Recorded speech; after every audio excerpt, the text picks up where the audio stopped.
தொழில் தொடங்குவதற்கு ஏற்ற மாநிலங்கள் பட்டியலில் கடந்த முறை 3வது இடத்தில் இருந்த தமிழ்நாடு இம்முறை பட்டியலில் இருந்தே நீக்கப்பட்டிருப்பது அதிர்ச்சியை ஏற்படுத்தியிருக்கிறது. கோணம் 1.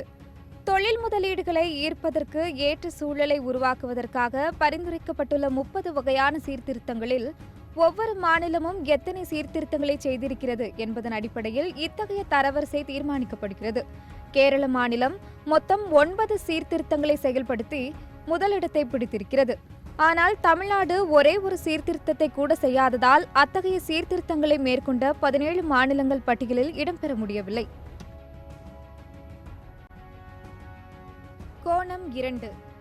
தொழில்களை தொடங்குவதற்கு எதிர்ப்பு தெரிவிக்கும் மாநிலம் என்று கூறப்படும் கேரளம் சில ஆண்டுகளுக்கு முன் 28ஆம் இடத்தில் இருந்தது. அதிலிருந்து முதலில் 15ஆம் இடத்திற்கு வந்த கேரளம் இப்போது முதலிடத்தை பிடித்துள்ளது. ஆந்திரம், குஜராத், ராஜஸ்தான் ஆகிய மாநிலங்கள் அடுத்த 3 இடங்களை கைப்பற்றியுள்ளன. கர்நாடகம், புதுச்சேரி ஆகிய மாநிலங்கள் கூட இந்த பட்டியலில் இடம்பெற்றுள்ளன.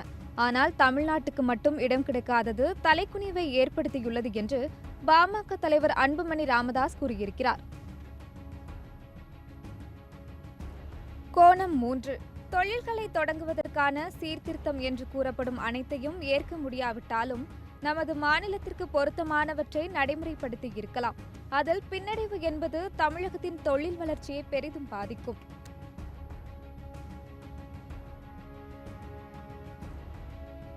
கோணம் 4. தொழில் முனைவோர் தொழில் தொடங்கினால் உரிய அனுமதி பெறவே சில சமரசங்களை செய்து கொள்ள வேண்டியிருப்பதாக குற்றச்சாட்டுகள் இருக்கின்றன. போதாக்குறைக்கு உள்ளூர் கோடாங்கிகளாக திகழும் உள்ளாட்சித் துறையில் அதிகாரத்தில் இருப்பவர்களுக்கும் கப்பம் கட்ட வேண்டிய நிர்பந்தம் ஏற்படுகிறது. இதனை சரி செய்தாலே தானாகவே தமிழகத்திற்கு ஏராளமான வாய்ப்புகள் வந்து குவியும்.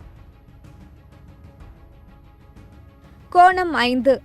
பட்டா மாறுதலில் இருந்து வீடு கட்ட வரைபட அனுமதி பெறுவது வரை அரசு பணியாளர்களிலிருந்து மக்கள் பிரதிநிதிகள் வரை மொய்யெழுத வேண்டிய அவலம்தான் நீடிக்கிறது. இதற்கு ஃபார்மாலிட்டிஸ் என்று ஜென்டிலாக பெயர் வைத்து பட்டுக்குஞ்சம் கட்டிவிடுகிறார்கள். வெட்கமே இல்லாமல் செய்யும் சட்டவிரோத செயலுக்கு இப்படி ஆங்கில நாமகரணம் வேறு என்பதுதான் வெட்கக்கேடு.